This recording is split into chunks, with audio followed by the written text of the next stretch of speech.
हुजूर, ये शख्स नमाज पढ़ने के बहाने जबरदस्ती घुसने की कोशिश कर रहा था। इस काफिर की नीयत में ही खोट है।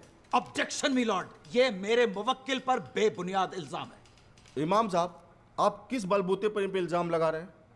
हुजूर, टोपी वाली हरकत करके इन्होंने यह साबित कर दिया कि इनका इरादा सिर्फ और सिर्फ दहशत फैलाना ही है। और आपका इरादा इन्हें कन्वर्ट करने का था, बस। तौबा तौबा तौबा, अल्लाह खैर करे। ये कैसी बात कर रहे हैं आप? इमाम साहब, भला मैं ऐसा क्यों करूंगा? इमाम साहब, जिस वाक़े की आप बात कर रहे हैं, क्या वो मेरे मुवक्किल धर्मपाल से आपकी पहली मुलाकात थी? जी जी नहीं। जब धर्मपाल पहली बार अपने वालिद से मिलने आए, तब आपने उन्हें रोक दिया, क्यों? नहीं, रोका नहीं मैंने तो। क्योंकि आपने कहा मुस्लिम तौर तरीके सीख कर, राइट? जनाब, वो तो हुआ इस तरह से कुछ था कि मैं आप जो कुछ कहना चाह रहे थे, आपके रिसेप्शनिस्ट का स्टेटमेंट हमारे पास है। झूठ बोलने की कोशिश ना कीजिएगा। नहीं नहीं, होगा स्टेटमेंट जनाब आपके पास, लेकिन हम झूठ नहीं बोलते, कभी नहीं बोलते। हुजूर, इंसानियत के नाते हमने सोचा था कि इनके वालिद की तबीयत नासाज है, तो हमें लगा ऐसे में अगर उन्हें यह पता चलता है कि उनका बेटा एक गैर मुसलमान है तो क्या इनके वालिद साहब को मालूम नहीं था कि ये गोद लिए जा चुके हैं? जी जी हाँ। तो ये बात तो इनके वालिद साहब भी समझते होंगे कि गोद लेने वाला गैर मुस्लिम भी हो सकता है। जी बिल्कुल। मिलॉर्ड, इनके वालिद ने अपने बेटे के गम में दूसरी शादी नहीं की। बेटे की सूरत देखकर उन्हें कितनी खुशी होती है, मगर इमाम साहब का मकसद तो सिर्फ और सिर्फ मेरे मुवक्किल को कन्वर्ट करना था। नहीं इमाम साहब, आपकी वजह से मेरे मुवक्किल का दिमागी तवाज़ुन बिगड़ गया। जज्बात के साथ आपने खिलवाड़ किया है, और इस खता के लिए मैं नवाब महमूद नजीम अली शाह खान बहादुर आप पे मुकदमा दायर करूंगा, दफा 339 और दफा 340 के तहत। अरे जनाब, ये क्या कह रहे हैं आप?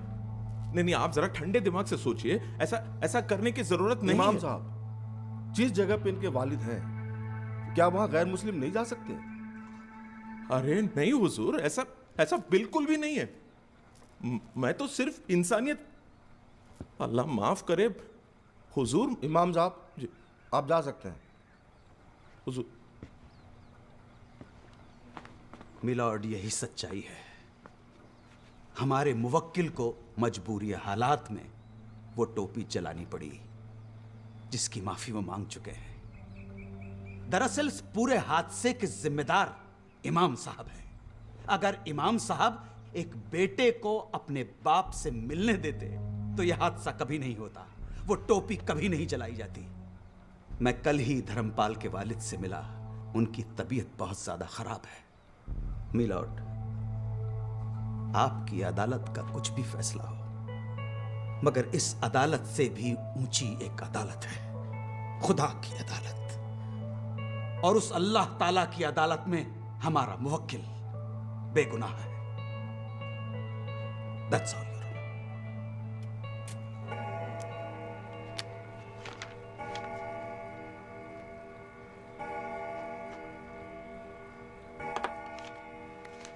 यह अदालत धर्मपाल राममोहन त्रिवेदी को बेगुनाह तो नहीं मानती, पर इन्हें इतना बड़ा गुनहगार भी नहीं समझती।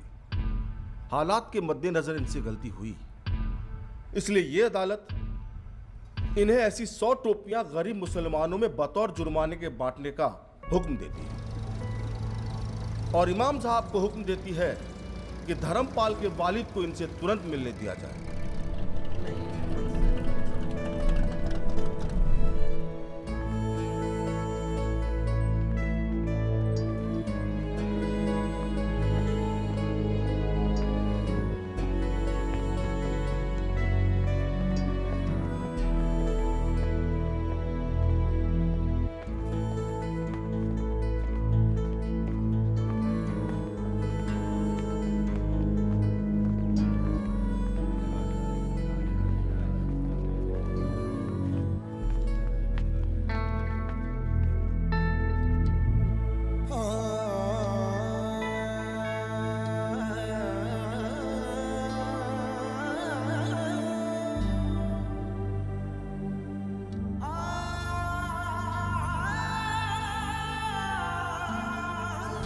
आखिरी वक्त तक अपने बेटे का इंतजार करते रहे।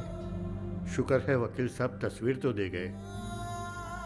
कम से कम अपने बेटे की शक्ल तो देख कर गए। दाढ़ी उचकी ने हंसते हुए तबस्सुम।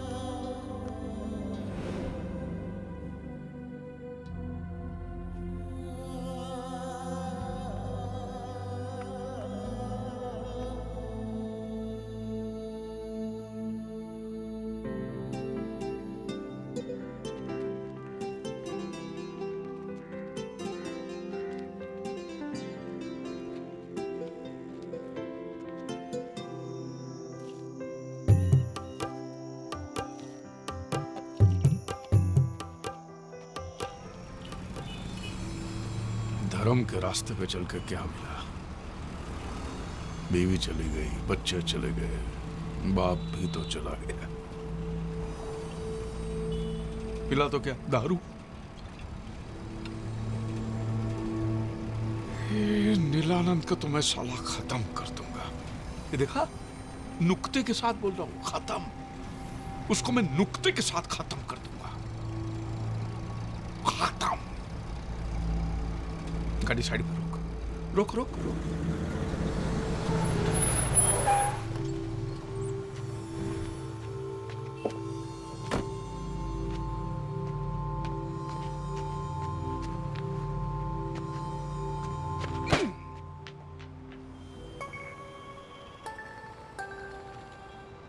कमाल है, यहां भी आंख मार रहा है साला।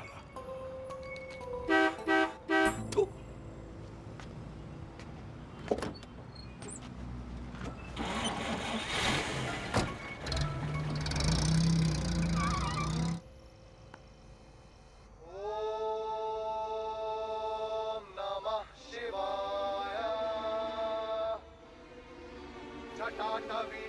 जल प्रवाह पावित स्थले कलेवलम विलंबिता भुजंग तुंग मालिका टमट्टमट्टमट्टमट्टिनाद वट्टमर्वयं चकार चंड तांडवं तनोतु नः शिवा शिवम्।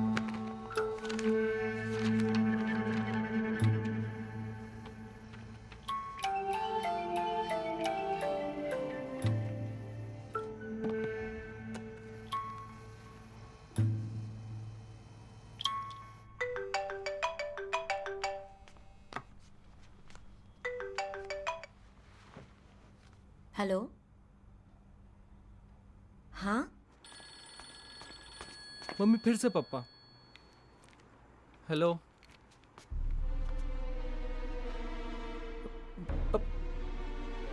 हवेश थे यू बोल रहे हैं आश्रम जाऊंगा, स्वामी जी से फेस टू फेस बात करूंगा। प्रागट्य दिवस एक महासमारोह है, हमें उन्हें रोकना होगा। This man is crazy.